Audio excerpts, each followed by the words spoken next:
What's up? It's Chelsea Pastel, and I just jumped off the porch with Dirty Glove Bastard.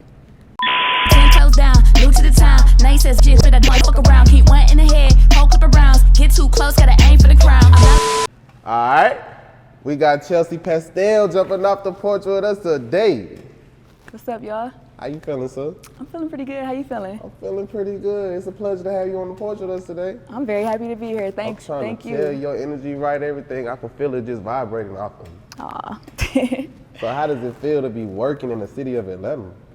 It feels great. Honestly, I'm from Cleveland, so it's a different energy. It's more fast paced.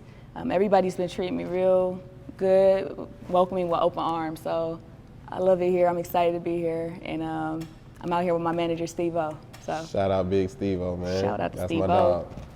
So how does it feel to be able to go to different cities just pursuing your dream and chasing your? It's a blessing. A lot of people I know haven't even left our city for anything, you know, so to be able to do it off the strength of making music that I love to make, and after my, you know, out of my dreams, I really couldn't ask for anything better. No, that's real. How would you explain the way of life in Cleveland, Ohio? Cleveland's interesting. It's kind of similar to here, just a little bit more laid back, I would say. We get all 4 seasons. We have like this laid back kind of vibe, but it's still a turn. You know, it still get rowdy, it still get ghetto, but it's kind of like, it's chill though, it's laid back, it's smooth. No, that's real.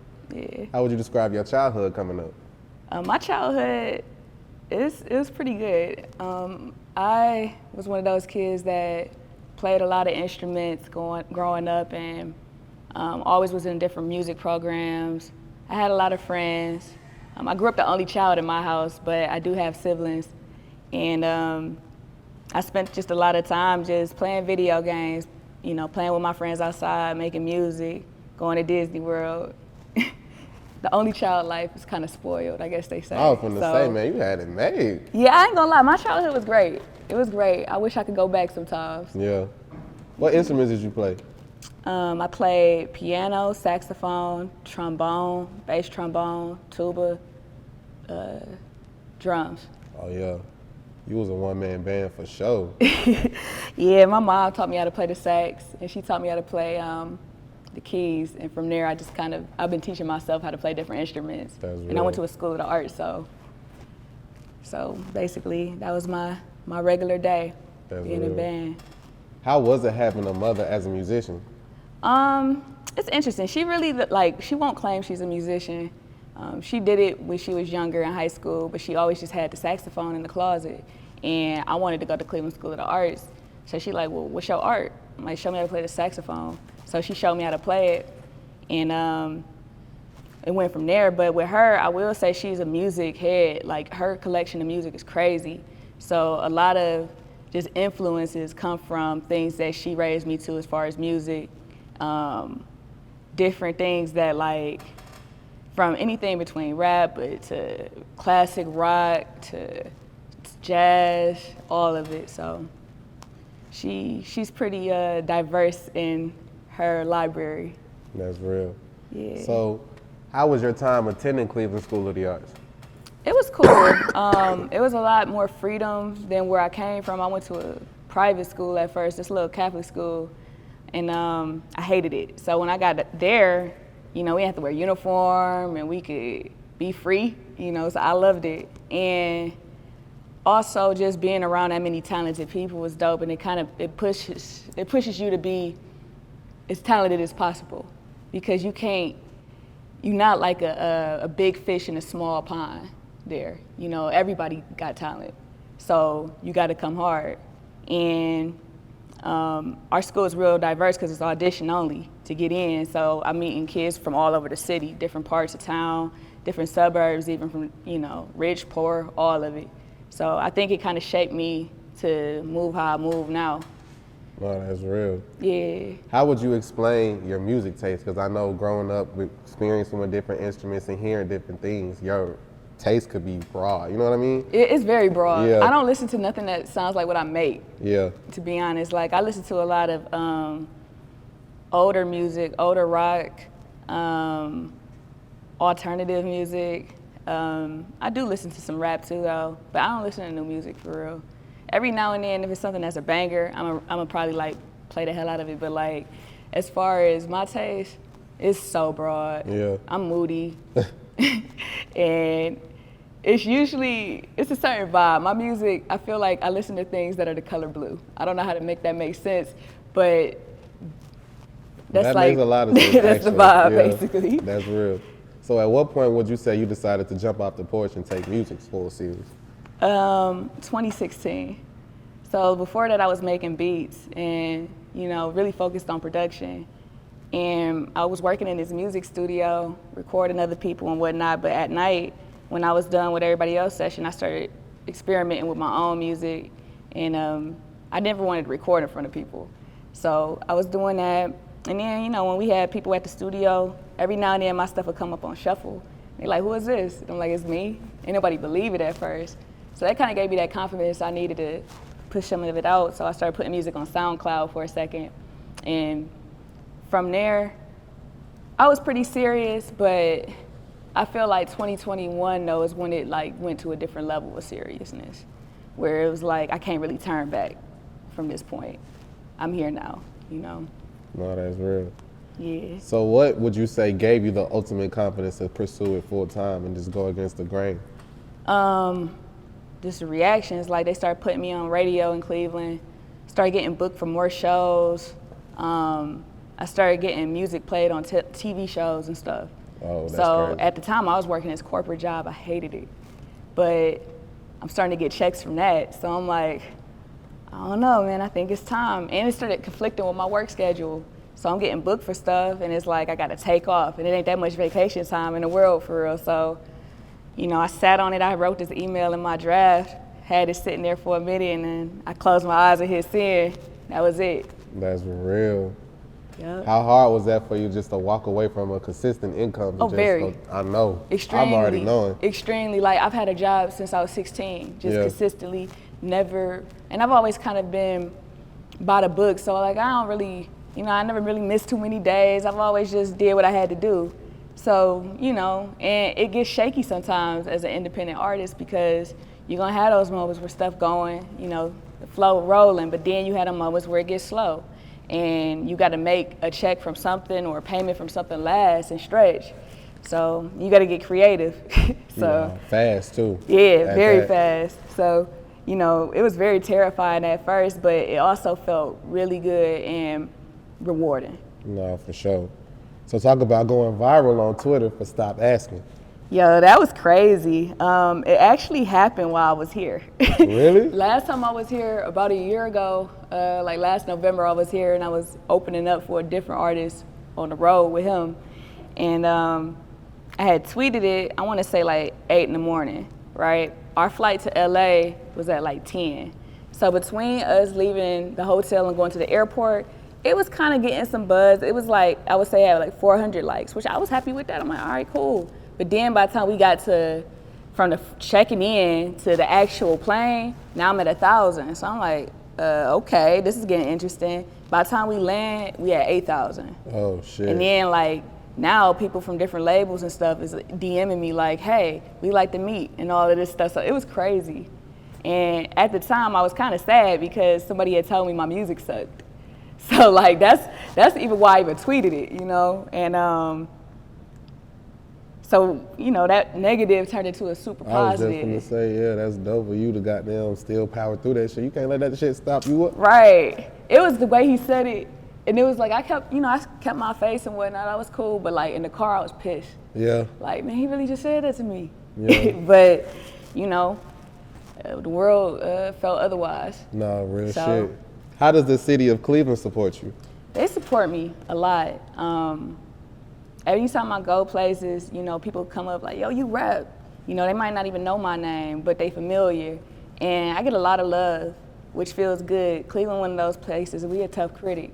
So, and it's a million people rapping. So for people to be able to recognize me, the radio show me love. A lot of DJs show me love there. And even some of like bigger artists from Cleveland, like You know, I done worked with Krayzie from Bone Thugs and Harmony. That was kind of like some crazy Cleveland support. And even Kid Cudi co-signing me. It was crazy Cleveland support. So, love my city and they love me. No, that's so real. How was it working with Krayzie Bone now that we know that he's not in the best state of times right now? Krayzie Bone is really genuine, cool people. Great person. Made me feel like, I don't know, like, you know, when you meet people from the same place, it's like y'all just got that connection. That's how it was. And he gave me some real good words of encouragement, basically like, you know, like, you got that, sis. Like, you know, told me how to move and, you know, told me what to look out for. And he even just hopping on my album, like, he did that off the strength, and I appreciate him for that, so. Were you devastated when Moon Landing Festival didn't happen last year? Well, that was this year, but yeah, I was sad, you know, but I'm not, it's still gonna happen. It just got rescheduled. Yeah. So we don't know the due date, but even seeing my name on that flyer though is crazy within itself, you know. It's like, everybody saw it. Yeah. And I mean, people reaching out who I ain't seen in 20 years basically hitting up like, yo, people I went to elementary school with seeing it, you know. That's hard. People who on my street who, I'm pretty quiet on my street. People like, yo, I didn't know, blah, blah, blah, and they just like freaking out after that. So that was a big deal, and seeing that even on a billboard was crazy. No, that's crazy. Were you prepared to perform in front of your whole city? Very. I'm already knowing, like, yeah, that's probably gotta be the best feeling. I rented a recording space. I mean, not a recording space, but a rehearsal space and everything. Oh, you was finna shut it down. Yeah, no, like I was ready. I had, you know, I had a DJ. We was rehearsing, and I had mirrors in there. Like I was getting ready for that. No, you was finna go crazy. Yeah, that's my moment, you know. Yeah. And you know, Uzi, Cudi, Coi Leray, they do that. They've been there, but this was my first time having an arena show. So I'm like, I gotta come crazy. I gotta show my ass. Yeah, nah, real spill. That's too real. What is it that you want listeners to take when they turn on your music? To have fun. You know, like my music, it's not too serious, but it is some bars in there. But I feel like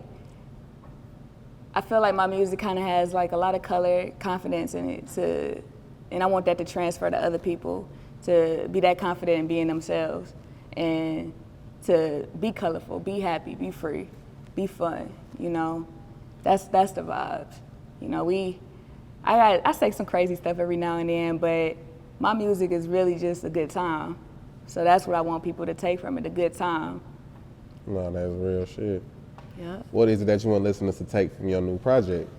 So right now I got out Whiplash, and I think that's OG Parker. OG Parker, shout out to him. I think they should take away that I'm barred up, I'm going crazy, you know.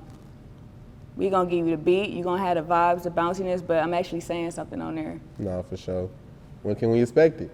As far as, so Whiplash is out right now. Whiplash is out right now? Yeah, it's out right now. Though. It's my project, it's already pretty much done. I'm not sure when we dropping it yet though. Okay. You know, I don't really stop making music, so I feel like I might have a few projects at this point.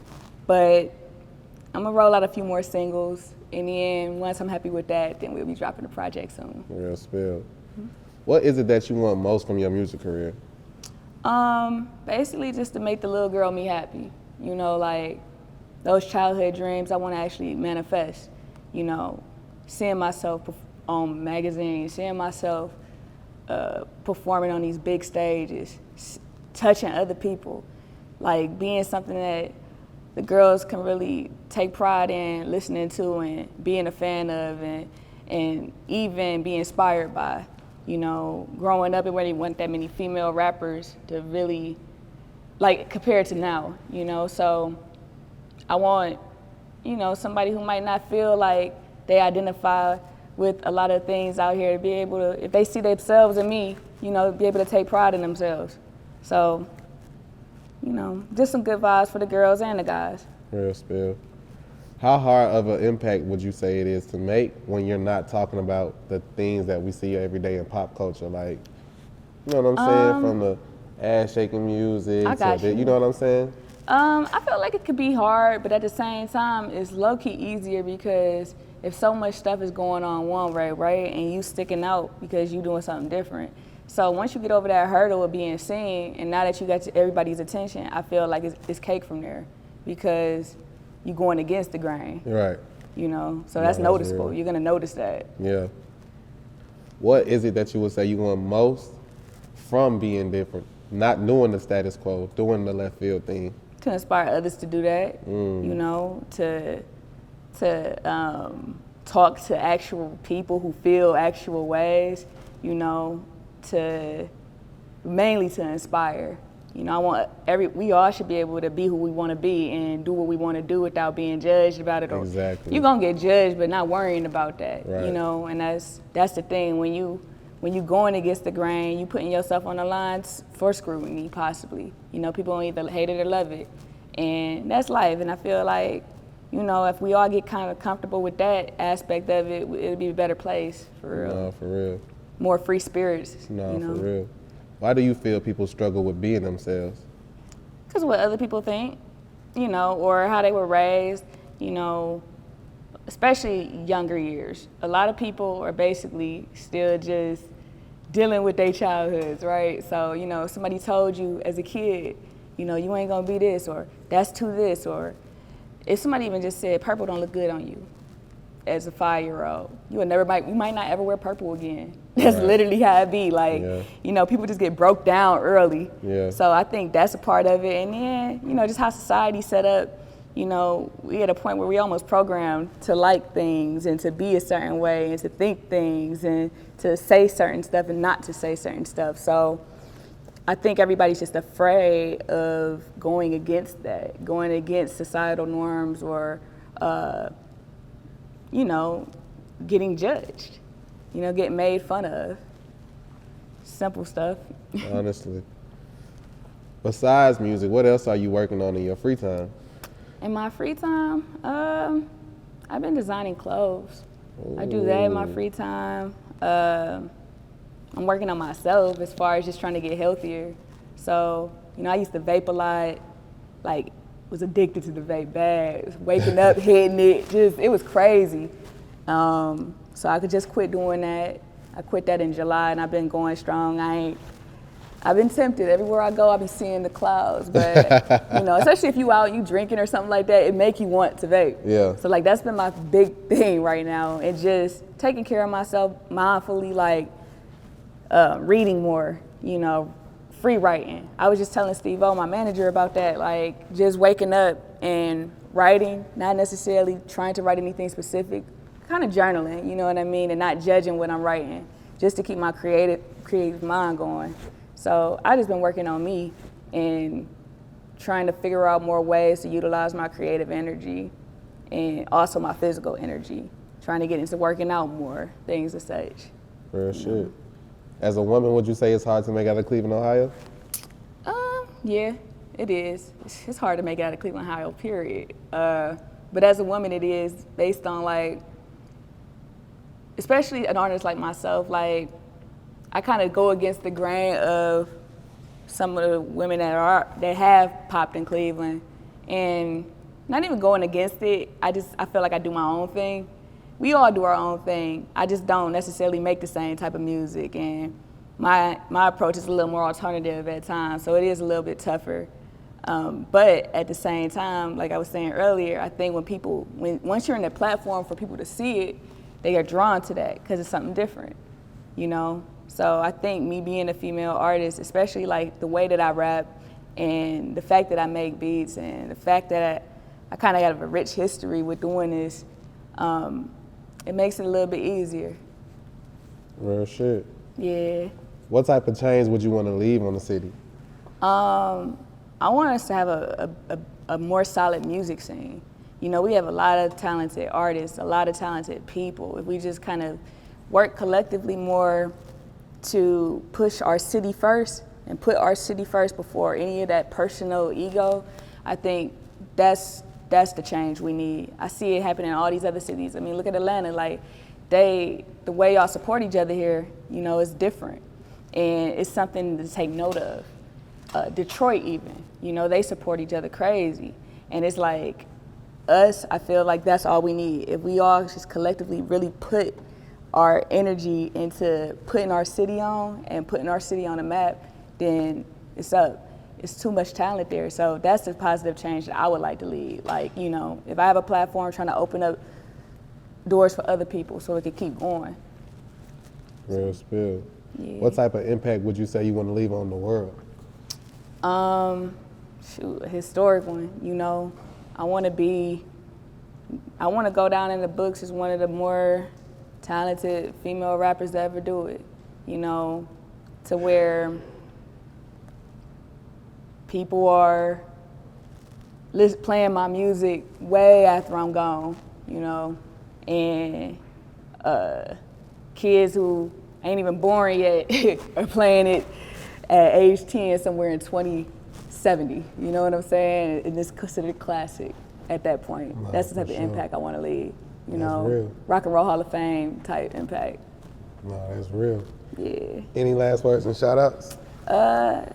Well, basically, you know, if you ain't hip, follow me at Chelsea Pastel everywhere. We just dropped the song Whiplash, got new music coming out, so keep your eyes tuned in. Shout out to Off the Porch for having me. Also shout out to my team, Steve-O, Jackie, and shout out to Fairfax for putting me together on my fit, and to City Atlanta. Thanks for having me. For sure, Chelsea Pastel, we appreciate you having me do that. Thank you. 10 toes down, new to the town. Nice ass bitch, but I don't fuck around. Keep one in the head, whole clip of rounds. Get too close, gotta aim.